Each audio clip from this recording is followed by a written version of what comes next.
Welcome to Public Space, a community dedicated to supporting individuals who have experienced religious trauma or find themselves in between and are looking for self-God as well as community. We exist beyond the four walls of colonized religion. Here, we create a safe and vibrant space where members can explore and share spirituality, stories, art, and intellectual inquiry through critical dialogue. Join us as we embark on a journey of healing, self-discovery, and creative expression. Together, we will foster a supportive community that empowers individuals to reclaim their voice, embrace their unique journeys, embody a Path-Maker archetype, and find solace and strength in the company of like-minded individuals. Greetings, Pathmakers, and welcome to Season 2. The trail is different, and what we're packing and what we're sharing this season is different as well. This season, we plan to have more engaging dialogues with individuals while off path. So enjoy the following dialogue, as it may inform you and add to your toolkit while you trek life beyond religion, especially colonized religion. See you out there. All right, welcome back. We are here off path with Cher, and she has an amazing book coming out mid-February, and she has an amazing perspective that we would love to hear and have you hear, especially in this community, in this space. So without further ado, Cher, please tell us a little bit about yourself and this amazing book that's coming out. Yeah, sure. This is always like the hardest question. Tell us about yourself, right? Because I'm like, well, where do you want me to begin? And which self? But yeah, so gosh, the work I currently do, I'm going to just start there instead of trying to start from like birth and move my way up. So, um, I'm a doctoral student and in transformative social change, which is just a really fascinating and very progressive field. And most of my work is in the neurodiversity space and the disability justice space. And so, and it's very forward-leaning lived experience. So I integrate lived experience into my scholarly work as equals, right? So as being just as important as the theoretical work, as the research, as all of these things. And I didn't really come to academia like on purpose. I'm a late in life bloomer on kind of all levels. So when I came back to school later in life, I thought I was going to go into clinical psychology. And I didn't know really why I thought I wanted to go into clinical psychology until I started to do the work and realized I was actually trying to figure out what happened to me. And at the time, what's wrong with me, right? That's kind of the questions I was asking myself. And because of the background that I come from, I had not been exposed to these types of mental health conversations, right? To psychology or psychiatry or these types of dynamics. And so I kind of got like thrown into it, and I was like, huh, wait a second. This doesn't feel right for me. Like this is not describing my mind. This is not describing my experience. I did have an experience. I had a really challenging experience, but this isn't describing it. And so that's how I kind of pivoted into the work that I do now. Is I started to see that there was a lot of structural issues.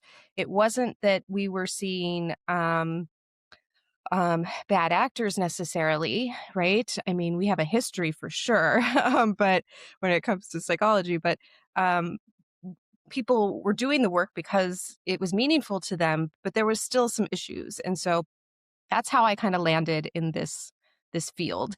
And yeah, I guess I'm going to just stop there because otherwise I'll just keep going and going. So No, that's incredible. Thank you for sharing that. So it sounds like, and correct me if I'm wrong, this amazing book and way of thinking has developed from life experiences that were Mhm. completely out of your control. And that's interesting, right? Because when individuals say, we know what's wrong with you. You know, it seems like the way you're framing this pushes back against that. Says, how can you know what I'm dealing with when you theoretically don't even know yourself? How are Hmm. you passing these claims of understanding? You know, it's just weird. Well, and that's, I think, kind of a fundamental flaw of psychology, and again, structural. Never pointing fingers on individuals when I speak of these things, but is that we have this misconception that we can interpret other people's inner worlds. And a lot of times, right? Like, and we learn these things in all different spaces. We learn it in sociology, we learn it in psychology, we learn it in different, religious studies, and all of these things that biases are a normal part of all human cognition. But then if you think about that, then you're going, wait a second, how is a psychologist, how is a psychiatrist able to pinpoint my internal reality into a constellation of behaviors, this which then turns into a diagnosis? Maybe we'll get into that, but we don't need to get into this history of diagnosis and why they exist. But um, and so those were the questions I was just questioning. I was learning, but I was questioning so much what I was learning that it just, like, things weren't adding up. Yeah. Yeah, we can empathize. Spiritual awakenings happen that way as well, right? Mm-hmm. Especially for myself, religious trauma clashing with my life experience, causing me to question. And when you don't receive those answers, you go seeking answers elsewhere, where people normally don't look. And then along the way, you kind of develop in a unique way, right? Like it's Mm-hmm. like the path you're taking is helping to develop you, Yeah. so not everybody is the same, like there's no way, so yeah, that's interesting. Now, this book you're coming out with mid-February, can you explain how you came about even framing this? Because Yeah. we had the privilege of editing and helping you come out with this book, the latest version, because you have a ebook already Yeah. available. But this the mindset you have to kind of have to read and navigate this book is pretty unique. So Yeah. could you elaborate, please? Yeah. Yeah. So first I want to say, there was a period of time before I started writing this book in my life that was a constellation of confusion, of, if we want to use pop culture term, trauma, um, misfit. I mean, all the things that you could possibly think of, I was experiencing, and I didn't really understand why I was experiencing them. All the things that happen for people who are kind of lost in their sense of identity, addiction, trauma, abuse. All of these things just kind of started piling onto me. And, something happened. I don't know, like, we could call it a spiritual awakening, we could call it all kinds of things. I can't, like, I look back in the kinda temporal space of that time and I go, "Maybe it was that. Maybe it was that." But something clicked. Something clicked in me, and, some people call it post-traumatic growth, some people call it positive disintegration. But something clicked in me, and my mind shifted quite a bit into a different kind of trajectory of looking at the world. And I talk, sometimes I'll cross, like, clinical language with kind of more metaphorical language, and so that can kind of sound confusing, but it's just because I've entered all of those spaces, and so sometimes the correct terminology makes sense in a clinical world because I don't throw the baby out with the bathwater, right? Like, there is some things, and so I preface that because I think about the term asynchronous development, and I'm autistic. I'm gifted. I'm ADHD. I consider myself a system. I have a constellation of an identity that is unique to me. And that asynchronous part of the autistic experience, of the neurodivergent experience, is really, I mean, I would say it's probably universal, that we have these kind of, oh, we can call them spiritual, we can call them mind awakenings, whatever we want to call them, but something shifts in us, and we get a capacity or an ability or a new set of tools that we didn't have in a previous developmental part of our life. And so the developmental path for a neurodivergent human is quite unique, right? In that it's like we don't follow Erickson's little, step by step linear trajectory. We loop and we wind. And I talk a lot about that in my book about, kind of reframing that type of language that we aren't regressing, right? This isn't regression. It's a remembering. It's like looking at something through a new lens and seeing it a little bit differently because we have more experience in life. We have more knowledge now. We have a different perspective, a different lens to look through. And so like I'll say, I have an autism diagnosis. I don't really identify with diagnosis or disorder and disability or things of these kinds of like structural administrative terms because they just don't align with my how I feel myself in the world. Um, but I am an autistic person, and so I can see that. I can see now when I'm looking through that correct lens, that correct understanding of how my mind operates. I can see those parts of my life differently, right? Not maybe not better or worse, just differently, which is in and of itself is like a healing maneuver, you know? Yeah. Yeah, we love that. We love how you frame that. It reminds me too of theopoetics, and how it gives that leeway, that freedom to just see it from a unique perspective, not from doctrine, not from uh, religious absolutisms, but to say we want to reimagine and to Hmm. playing off of what you said, remembering is very powerful. Remembering. Um, so yeah, that's a good way to kind of prep somebody to read this book because the way you frame this, if you went to public school and then you read this, you'd be like, what's going on? Yeah. Like Yeah. I've never heard of this. Yeah. This has never come up in like my standard basic citizen training or human growth. Yeah. So yeah, go ahead, please. Yeah, well, we can talk about that because I didn't really answer your question because I tend to do that. But um, so yeah, why did I write it this way? Why did it come out of me this way? Where did I get this language? Where did I get these ideas? I'm kind of an autodidact. I love to learn, right? And so kind of after this healing process began, before I went back to school, before all these things, I just started to read a lot. And I was like, my mind was just opening in so many different directions. I had no idea that some of these theories and ideas and spiritual uh, uh, modalities and philosophies like existed in the world. And I didn't come from a religious background. My parents are kind of funny people. My mom was she's kind of 70s hippy dippy and my dad is very, very conservative. So I grew up in a house that already was balancing, paradox, right? Constantly. That's what we were doing in our home.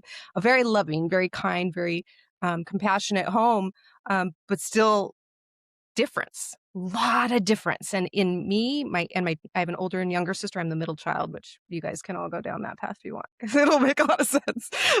But my younger sister, we're all about 3 years apart. We were very different from each other. Our personalities, our temperaments, our needs, all of these things were different. I look at my mom now. My mom passed away in March, this last March, but I look back now in this kind of my own spiral, which I talk a lot about in the book. I look back at that and go, gosh, she was a superwoman.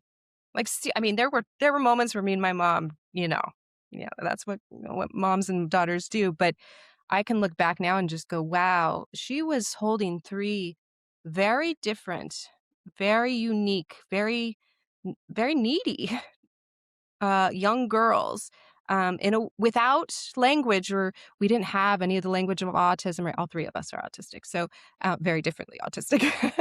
And she didn't have any of that language. She didn't have the tools. She didn't have resources. She didn't have support structures to do this, to raise three very different girls.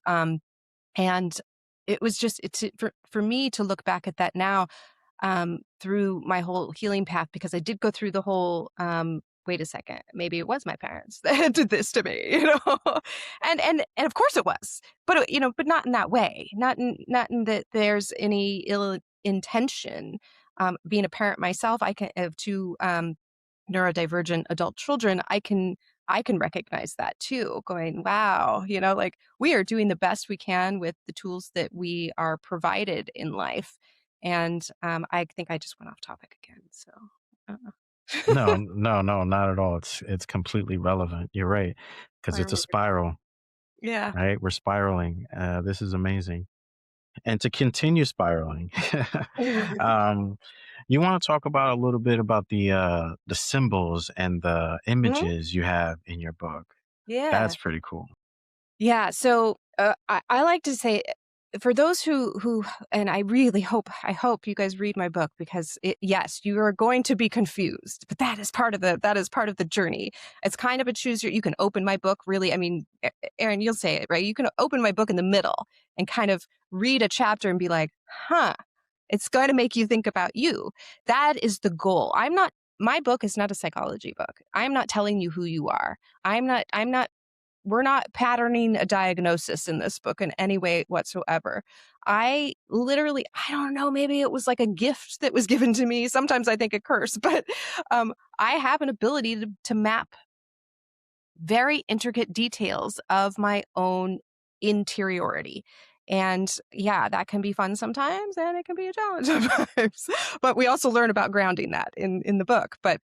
Um, but uh, but because of that, uh, and I was able to kind of go through that process and not attach myself to something else. I think that that's really the key thing.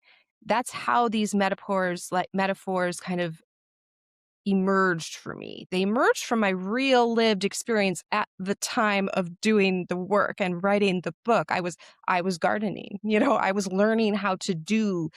I use the garden metaphor in my book so much. But I was actually doing that work. I had my hands in the dirt. I was sowing seeds. I was actually doing the labor of gardening and contemplating and reflecting and introspecting on my own life and how those uh, those processes of a real living ecosystem mirrored my own. And it was like I couldn't unsee it, and I was like, goodness. And then, so here's the part that I wanted to talk about before that I forgot. Like, um, the way that I came to understand these things, it was like lived experience first, often, sometimes theory first, but often lived experience first, theory second. So I'm doing this work and I'm feeling these metaphors. I'm journaling. I'm a big fan of journaling, and you'll see that in the book too. um, uh, it opens spaces to different places that you wouldn't think to go. And so in that process, that's where the term cognitive ecology came from, right? I was like, wait a second, okay, ecosystem of mind ecosystem. And then I'm like, well, autism, cognition, like I'm learning about my cognition as I'm writing about my cognition. And that's how it came to be. So it turns out cognitive ecology is an actual, like, real theoretical framework. And it's beautiful. A lot of how the book uh, aligns with this kind of multi-dimensional ecological view of human systems, right? And so, but it was very spiritual in a way that it just kind of happened at the same time. And I was like, wait a second, this and this is this. Like this theory aligns. It makes sense. And so, and it was the first one really that did make a lot of sense for me. And I love theory, I love developmental theory. Like, I love it. Like it's fascinating to me. When I read Ken Wilber, and I read like everything, all of it. Like it was like getting redundant, but I was like, there was something about his work, which is when I think about Ken Wilber's work, I think about he was mapping his own mind, right? That's his version of looking at the world through this multidimensional lens, and it's beautiful. And when I was reading it, I was just going, "Oh yeah, yeah, that makes, ooh, yeah, oh, I see that." And so that's kind of how I don't come at theory as like a traditional philosopher who's wanting to like debate and like, no, it's this way, or no, it's this way. Or a lot of people in the integral world I found like to diagnose each other. What level are you at? What stage are you at? What state are you in? All of these different things. And I was like, I don't really want to do that to people. Like, I don't. Like, that's just not my thing. And so, but I did find so much value in that. Oh, and like his Ken Wilber says, "You don't throw the baby out with the bathwater." I don't throw Ken out with the bathwater either. Like there's so much there that is just it's in me. It's integrated into how I do this work, how I'm in relationship with other people, and so yeah. I again, another tangent. Where are we in the spiral? I think we're at the point of which you're telling us how you continuously evolve from this work. And could you explain how it's continuously helping you evolve? Yeah, it's fun because no, I don't know if many people say that about human development, that it's fun. But I make it fun. And that's like another really cool part of the book is like you get to see how I did it, but you don't have to do it my way at all. You could be like, "Heh, yeah, no."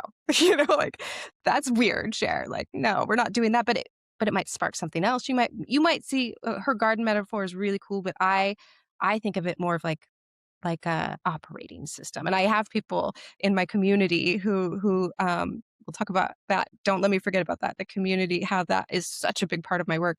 But how people say, yeah, I can see that, but it's like this for me. And that is my favorite answer when someone says that. When I write something and they say, yeah, I can see that.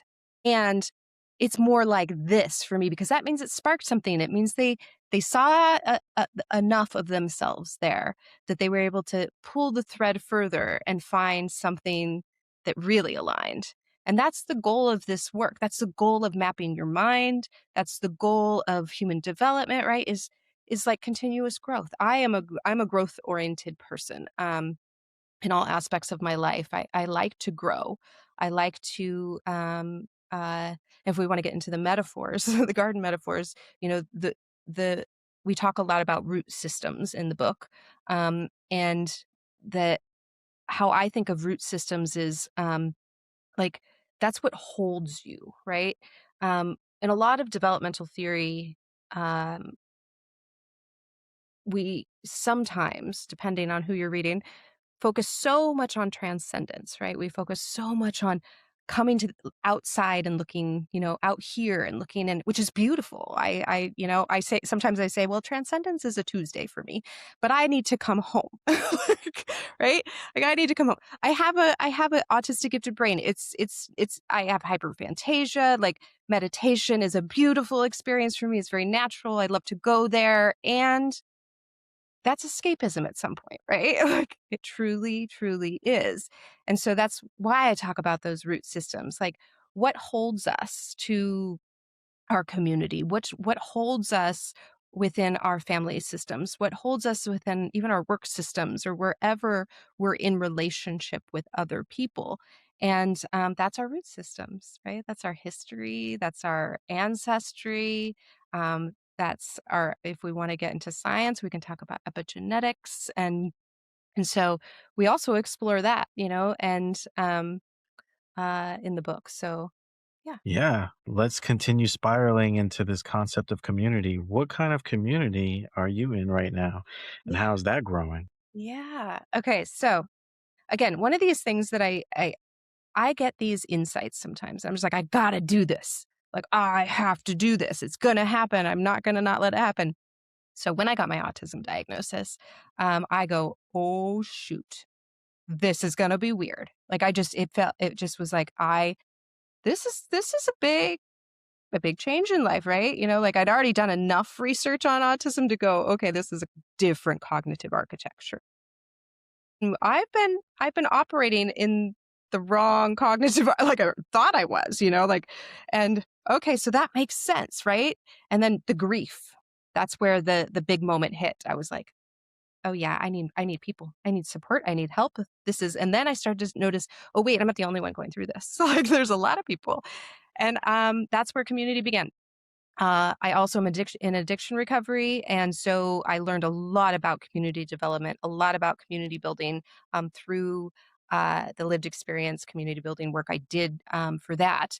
And so I said, okay, then let's do this. And I grabbed a few randos, uh, just literally some of the people who are the beginning of this community were people I had just interacted with on the internet enough to have enough trust to say, "Hey, do you want to do some Zoom meetings together and talk about this stuff?" And that's how the community began. It was so easy. People think, in community building is difficult, right? That it's relationships. I mean, you are building relationships between people, and that is hard, difficult work. But it is really simple. It's like in AA, they said it only takes two to make a meeting.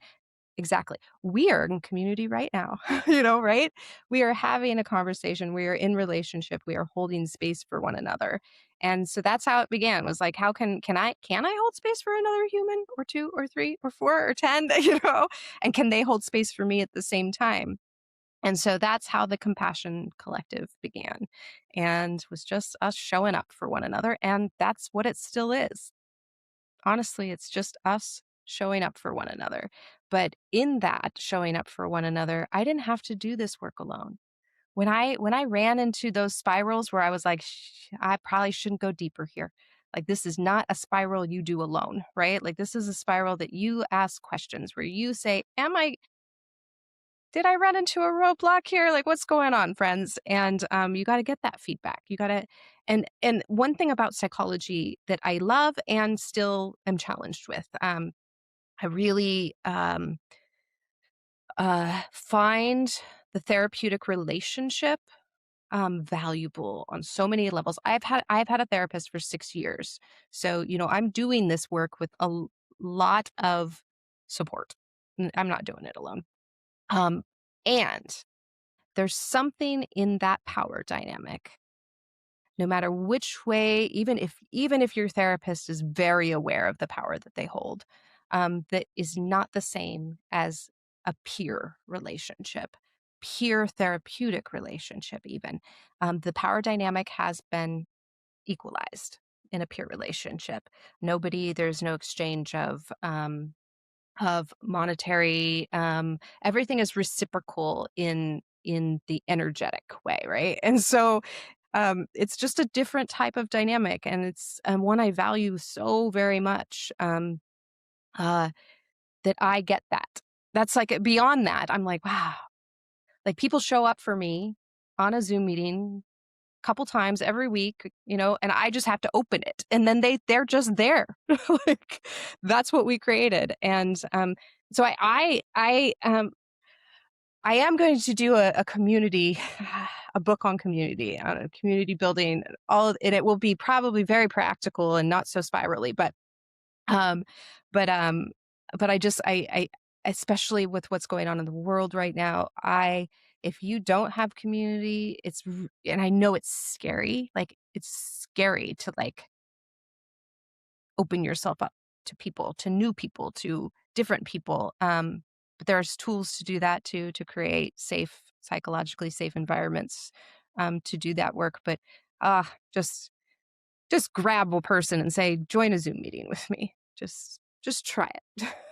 Yeah, that's interesting. You made me think of my dissertation work. Um, the challenge was to create a multi-faith online community. And like you did, we grabbed whoever was next to us and said, let's try this. And everyone's journey looks different, but it is a beautiful way and it is theoretically simple, right? From a meta spiritual perspective, like in Christianity in the Bible, right? It's a very easy passage that says, where there's two or more are gathered, God is there. That church or community idea is being reflected, through that passage. And you're right, it takes at least two, and you're right, because we could see this even in biology, right? Yeah. Cells, and the couples and the relationships. It's everywhere. We see Yes. it in the animal kingdom. Mhm. We see it. So I love the book how it frames this ecology. And now my question to you, if you could shed some light on, is this concept of human structures or human systems. Excuse me, that's the term you used. Could you explain or elaborate a little bit more on the human Yeah. systems and what they are? Yeah. Yeah. Um, so when I think about a human and I think about um, our experiences in the world, and this is through my own lived experience lens, right? So um, I think about how instead of like pinpointing a diagnosis, right, we're pinpointing a temporal a moment in time that could have, right, potentially had a massive imprint on our experience of the world, how we show up, who we trust, who we don't trust, all of these different things. That's part of our system. It's part of how we organize meaning. It's part of how we um, make decisions. How what regulates our nervous system. What um, uh, constrains our nervous system. And again, don't I'm careful about this one because in the clinical world, system-oriented dynamics are framed much differently than the way that I frame a system. And so I just want to be clear about that now that we are steering clear of the clinical world when it comes to system dynamics, like the human mind system dynamic. And I did that intentionally. Uh, was decolonizing my mental health, um, and depathologizing my mental health. The more work I did in structural systemic dynamics, institutional dynamics, and recognized the um, the depth of harm that even though those systems want to help, have done in our cultures, our communities, and for individuals, made me go, I don't want to go down that path. That looks like it's going to be a slippery slope. And so I really love parts work. I did a lot of integrating the different uh,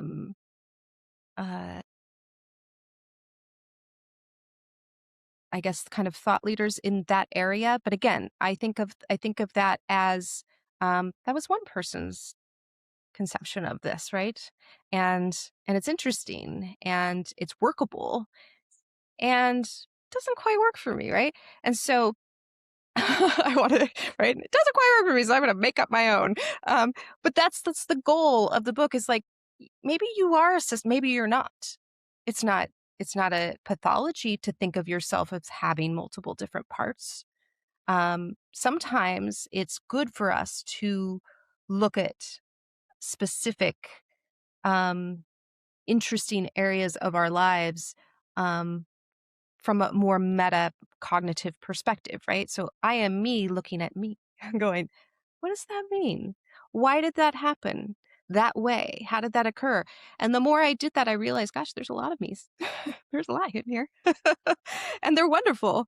And I love them. And that's a big part of my systems work is that compassionate piece. I learned very early on in all of this work that I've done that I couldn't do it if I wasn't considerate to the human that is here, right? That is on this earth, that is interacting with its environment. Um, which kind of feels a little like right, just like I'm disconnecting, but from self. But I didn't. I didn't really get the choice, right? Like things in life happened and which disconnected me from self. So the work, the system work, some people call it integration work. Um, uh, I think it's lifelong work. I like it a lot. So I don't feel like I need to solve anything necessarily. I just need to be in relationship. And so yeah, that's kind of how I look at systems. I don't look at it as a pathology. I look at it as a tool, and a tool that we were adapted for. That's interesting. Yeah. The way you describe it makes me think of depth psychology, Jungian psychology, and archetypes, archetypical psychology, and the many selves, and how he even describes, not saying that that's the way, but he gives a great, my personal opinion, gives a great definition of what's happening to the psyche, the human mind, constantly. And it's this fracturing, like you kind of mentioned, like, and it's a splitting, and we see this with cells, they're splitting. And so the splitting is not necessarily bad, but, along with the way you're framing this, it also allows us to see it like it's not good or bad. It's just, this is the path. Yeah. This is inevitable, right? Yeah. Can we manage the splitting? Can we manage the fracturings of cells? And so, yeah, I hear you so loud and clear. But And yeah, you're maybe right. God, please, please, please. oh no, and I mean I'm a big word person, so I hear the word manage, and I'm like, no, I'm not managing jack shit here. I don't know which part came out to tell you that, but one of them did. And but yeah, it's more of like when I think about so I was a restaurant manager for a very long time, big part of my life. That I was in the hospital. I loved the hospitality. Lots of people, right? Like I managed personalities, like all different kinds. Um, but we didn't think about it that way in my at least in the ones in the spaces that I was supporting. We were a team, right? Like each person has a role, each role has a purpose. Sometimes people in certain roles get overextended and need breaks, right? Like it's like that is how I think of and so I'm way off in left field with management too, right? Like I don't manage like most normal people manage because I trust. There's a lot of trust that I put into my team, and that's kind of like I don't really like the word team either, but I can't think of a better one right now. So but that's kind of how I think of my system. It's like there's not one that's better than the other. There is a manager in my system that kind of makes sure things happen when they're supposed to happen and keeps things organized. And but overall, we're not. We are we're a system, right? Like there's every it doesn't work. It doesn't work and move in the world if we're ignoring a part of our system um, it in favor um, of whatever it might be, right? And we do that constantly. That's normal. That's a normal part of human life that we're prioritizing and making those choices on what's good for us. But um, I really got super deep into the system work, and I'm still. Sometimes I'm deep, and sometimes I'm a little more out here about it. But I learned a lot.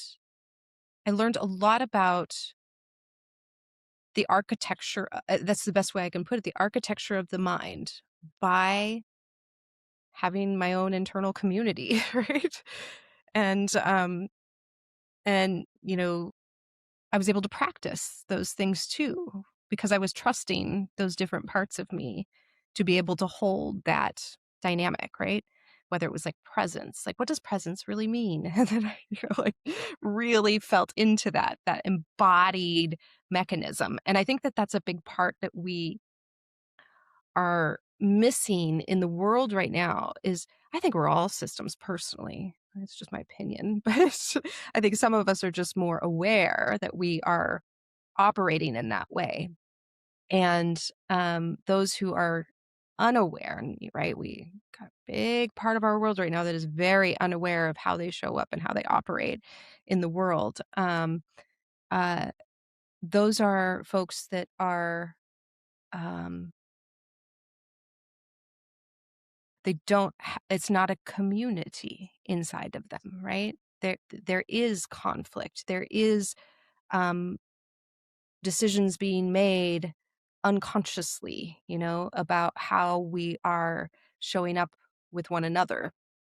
And it makes me sad talking about that part. So, like, because I'm on social media a lot, and I watch some of these dynamics, and I'm, gosh, oh, like, why are we doing this to one another? It's like, oh, yeah, we'll stop there. It makes me sad. Yeah, no, we hear you. Um, as above, so below, as within, so without. You know, I love what you said though about people that don't have community inside. It's demonstrating outside as violence and hatred and separation.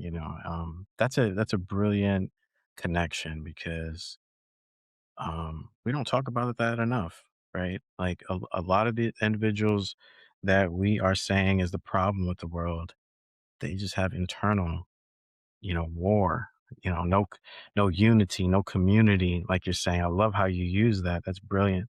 Um, and honestly, I never even thought about it like that. But once you said it, it just makes sense. You're right. Like we got to find this peace, in ourself so that we can identify it Gosh. outwardly. That is why I started this work. You just nailed it, right? I needed to find peace in myself. I needed to understand, why was my inside warring the way that it was? Why did I not understand all of the like what was going on? And this was not. It's interesting sometimes, because this was not like something I was like, hey, I'm going to become a doctor, right? Like, that's not what happened. I am going to be a doctor soon, and I'm definitely taking that title, but when it happens, because this is hard work. It's some of the hardest work I've ever done in my life. Scholarly writing. Oh my God, that's not how I write. Oh, but anyways, I digress. But yeah, when I started doing this work, it wasn't like I was like, oh, I'm going to become this weirdo person who writes about spiral logic. No, it just happened. It just happened. And I want to share it because of what it brought me.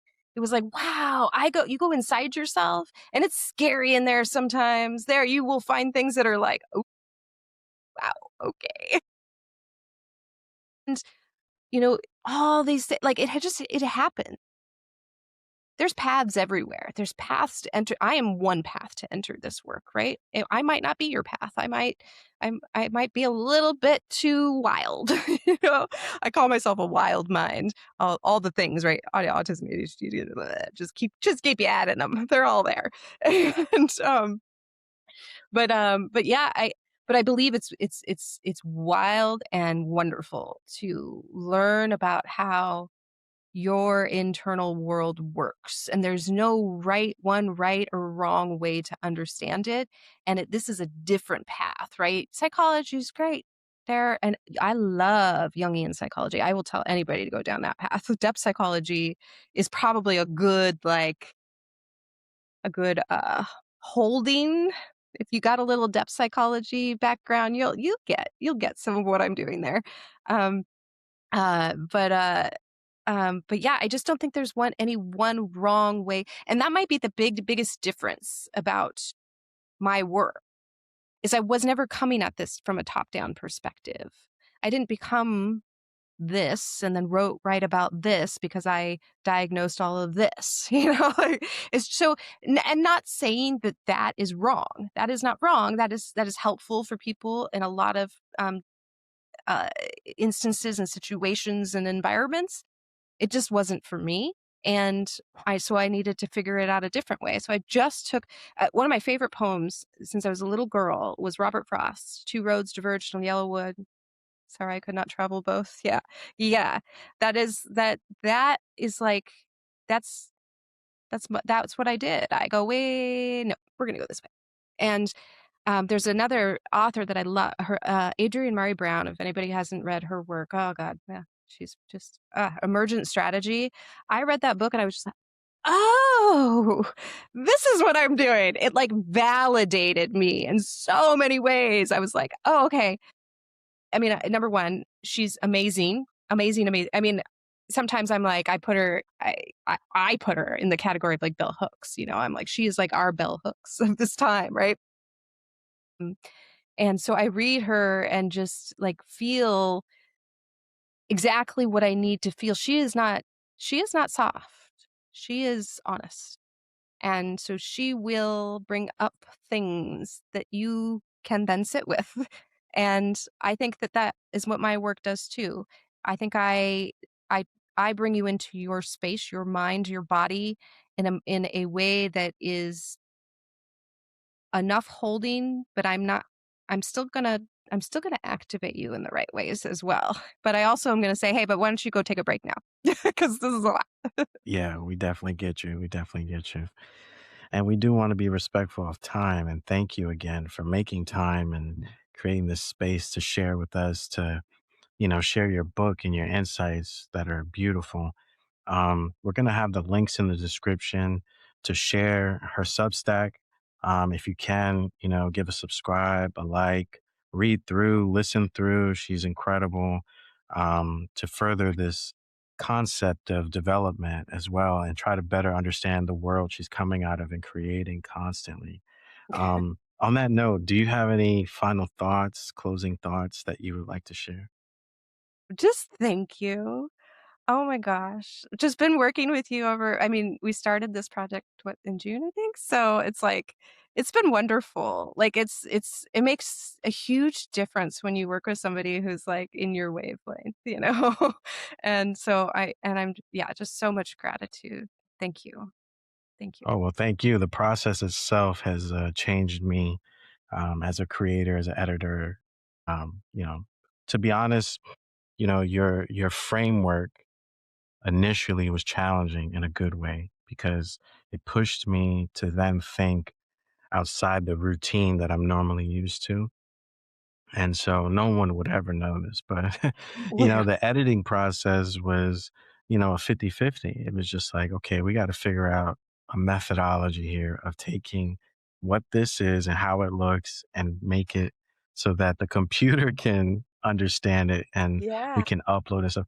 It's not an easy task because, your flow and how things had to be in a certain order, because if you broke it up, it would just not give that impact. It wouldn't be you. And Yeah. so I think we went through like honestly like 15 iterations Oh my gosh. before we Wow. even like was like, You hey, nailed share, we got you a final edit. Check Yeah. this out. You nailed it because that Oh, was thank so you. I told you that from the beginning, that the flow was almost more important than the word. Like you have to read me because you can see how I talk. And that was just really important to me, that people got to read the way that my cadence, right? Like I wanted it to be read in that way because it's part of it. It's part of the work. Part of the work is the cadence. Right. Exactly. And we had to understand that. It was a new level of understanding because typically people write books and it has that very simple cadence. It's nothing good or bad about it. It's just this is like academia has its own cadence, Oh my and that's what gosh. makes it a little challenging, right? Thank Versus you for like a college paper essay, has its different cadence. So this book definitely had a very specific cadence and unique cadence, mind you. You're right.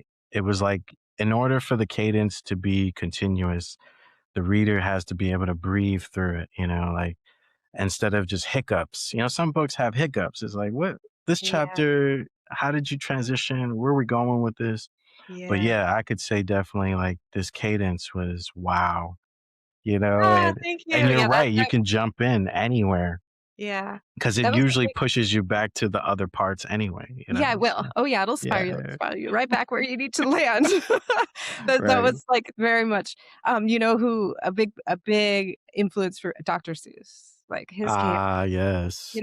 Like, when you Yes. read Dr. Seuss, you read him to know to I mean, it lands in your body Yes. in a way, and so that's what I want. I wanted it to land in the body in the right Mm.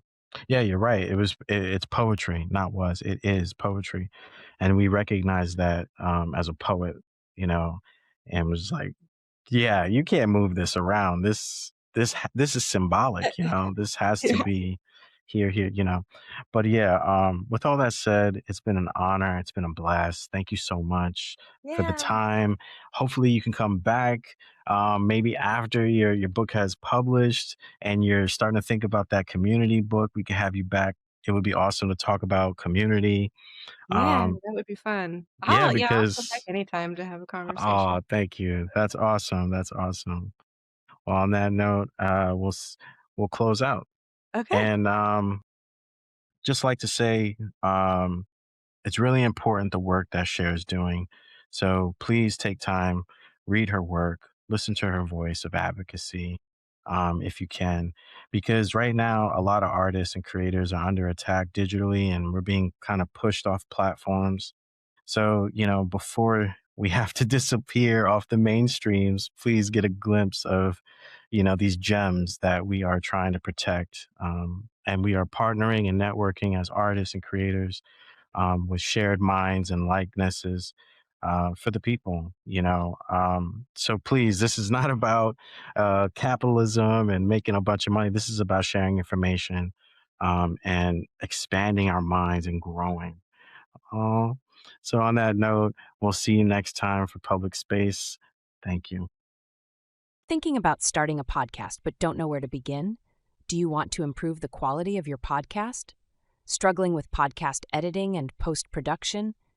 Want to enhance your podcast's storytelling? Ready to take your podcast to the next level?